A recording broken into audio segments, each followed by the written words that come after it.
हम लाते हैं आपके लिए ब्रेकिंग न्यूज, मालूमाती वीडियो और एंटरटेनमेंट। हमारा चैनल सब्सक्राइब करें और न्यू वीडियोस की अपडेट फौरी हासिल करने के लिए बेल आइकॉन पे क्लिक करें। शुक्रिया।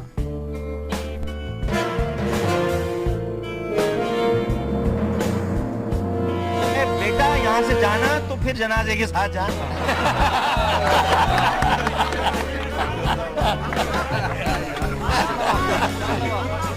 जी चांद नवाब साहब नाराज हो जाएंगे।